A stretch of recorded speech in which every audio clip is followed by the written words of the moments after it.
नमस्कार, आप सुन रहे हैं आपका पसंदीदा रेडियो चैनल। मैं हूं आपकी होस्ट और दोस्त काव्या।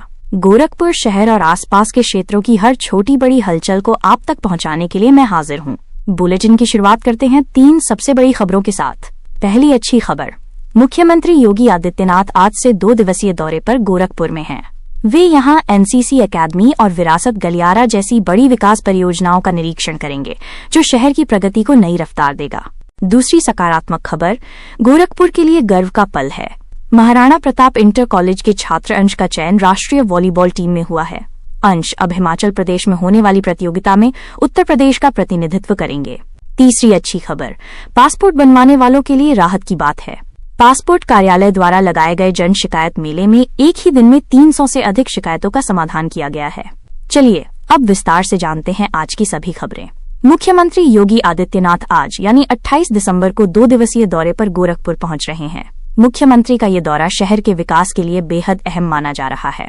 अपने कार्यक्रम के दौरान वे तालकंदला में बन रही एनसीसी अकादमी भवन के निर्माण कार्य का जायजा लेंगे।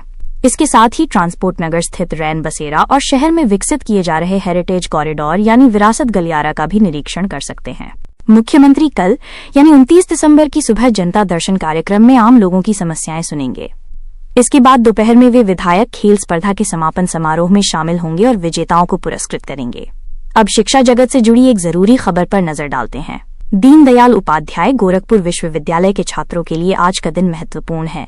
आपको याद होगा कि 17 दिसंबर को बीकॉम और बीए पंचम सेमेस्टर की अर्थशास्त्र और कॉमर्स की परीक्षाएं निरस्त कर दी गई थीं। इसका कारण ये था कि एक केंद्र पर गलती से प्रश्न पत्र बंट गए थे। ये परीक्षाएं आज 28 दिसंबर को दोपहर 2 बजे से कराई जाएंगी। सभी संबंधित छात्र समय से अपने परीक्षा केंद्र पर पहुंचें। अब बात करते हैं खेल के मैदान की।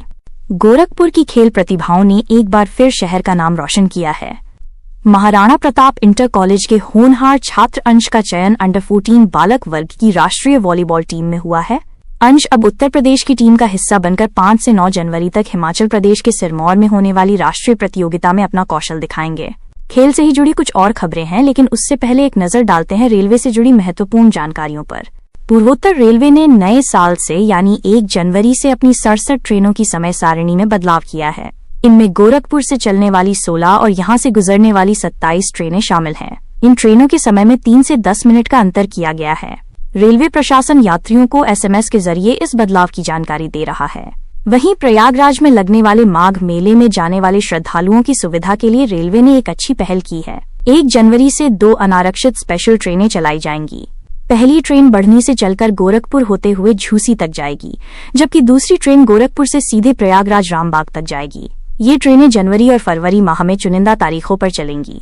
रेलवे से ही जुड़ी एक और खबर है। गोरखपुर रेलवे स्टेशन पर बठिंडा जाने वाली गोरखधाम एक्सप्रेस के यात्रियों को अजीब स्थिति का सामना करना पड़ा।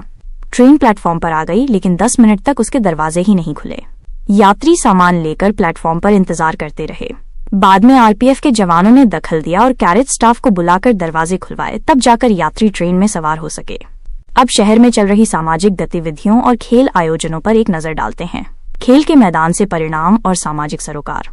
सहजनवा में आयोजित मुख्यमंत्री कप राज्य स्तरीय खो खो प्रतियोगिता का फाइनल मुकाबला बेहद रोमांचक रहा, जिसमें प्रयागराज ने मेजबान गोरखपुर को 4 अंकों से हरा दिया। वहीं हैंडबॉल में यूपी पुलिस ने गोरखपुर मंडल को हराकर खिताब जीता। उधर सेंट एंड्रयूज कॉलेज के मैदान पर चल रही नॉकआउट फुटबॉल प्रतियोगिता में सेंट एंड्रयूज फुटबॉल क्लब ने एमपी फुटबॉल क्लब को 2-1 से हरा दिया। सामाजिक गतिविधियों की बात करें तो आर्यनगर व्यापार मंडल ने बांग्लादेश में हिंदुओं पर हो रहे अत्याचारों के विरोध में प्रदर्शन किया।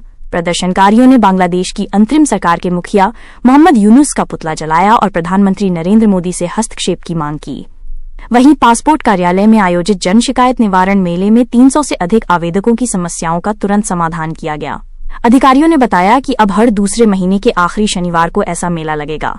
सड़क हादसों की बात करें तो खोराबार में 4 लेन बाईपास पर एक दर्दनाक हादसा हुआ। एक तेज रफ्तार कार अनियंत्रित होकर पेड़ से टकरा गई। इस हादसे में 17 वर्षीय किशोर सिकंदर की मौत हो गई और 4 अन्य गंभीर रूप से घायल हो गए। घायलों का इलाज एम्स में चल रहा है। वहीं कैंपियरगंज में एक अन्य दुर्घटना में सड़क किनारे खड़े खलासी लवकुश की अज्ञात वाहन की टक्कर से मौत हो गई। पुलिस सीसीटीवी फुटेज के आधार पर वाहन चालक की तलाश कर रही है। अब हम बात करेंगे अपराध जगत की खबरों की। पुलिस लाइंस में ठेके के नाम पर 52 लाख की ठगी। गोरखपुर पुलिस लाइंस में निर्माण कार्य का ठेका दिलाने के नाम पर एक बड़ी ठगी सामने आई है। बिहार के एक कंपनी निदेशक से आरोपियों ने 52 लाख रुपए ठग लिए। आरोपियों ने पीड़ित को गोरखपुर बुलाकर फर्जी साइट भी दिखाई। जब काम नहीं मिला और पीड़ित ने पैसे वापस मांगे तो उसे धमकियां दी गईं। पुलिस ने संतोष, निखिल और सुरेश नामक आरोपियों के खिलाफ मुकदमा दर्ज कर लिया है। ठगी का सिलसिला यहीं नहीं रुका, फाइनेंस और विदेश भेजने के नाम पर भी लोग शिकार हुए हैं। सहजनवा की एक फाइनेंस कंपनी में शाखा प्रबंधक और कैशियर ने मिलकर ग्राहकों के 7,37,000 रुपए गबन कर लिए। आरोपी ग्राहकों से किस्त लेकर खुद जमा करने का झांसा देते थे। जांच शुरू होते ही शाखा प्रबंधक चाय पीने के बहाने फरार हो गया। पुलिस दोनों की तलाश कर रही है। वहीं बड़हलगंज में 2 सगे भाइयों ने एक युवक को साउथ कोरिया भेजने के नाम पर 4 लाख रुपए ठग लिए। 3 साल बीतने के बाद भी न युवक विदेश जा सका, न पैसे वापस मिले।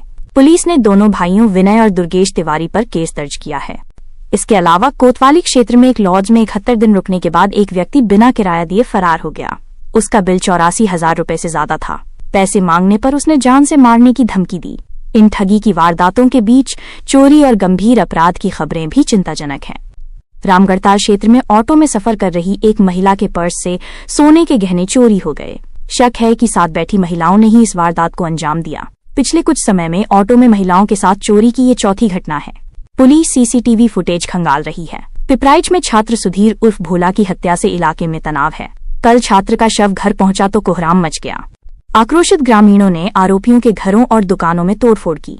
पुलिस ने लापरवाही बरतने पर एक सब इंस्पेक्टर सहित 3 पुलिसकर्मियों को निलंबित कर दिया है। 2 आरोपी हिरासत में हैं और एक आरोपी के घर से गांजा भी बरामद हुआ है। वहीं एक अन्य बड़ी कार्रवाई में पुलिस ने दीपक गुप्ता हत्याकांड में शामिल पशु तस्कर जवाहिर यादव और उसके गिरोह के 12 सदस्यों पर गैंगस्टर एक्ट लगाया है। कुल 28 बदमाशों पर गैंगस्टर की कार्रवाई की गई है। अंत में एक गंभीर आरोप की खबर।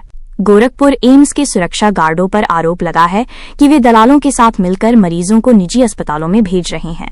कुशीनगर के एक तीमारदार ने इसकी शिकायत की है। एम्स निदेशक ने मामले की गंभीरता को देखते हुए जांच के आदेश दिए हैं। तो ये थी गोरखपुर और आसपास की आज की प्रमुख खबरें। हम उम्मीद करते हैं कि आपका दिन सुरक्षित और सुखद बीते। मौसम बदल रहा है, इसलिए अपना और अपनों का ख्याल रखें। ताज़ा खबरों के लिए हमारे चैनल के साथ बने रहें। नमस्कार।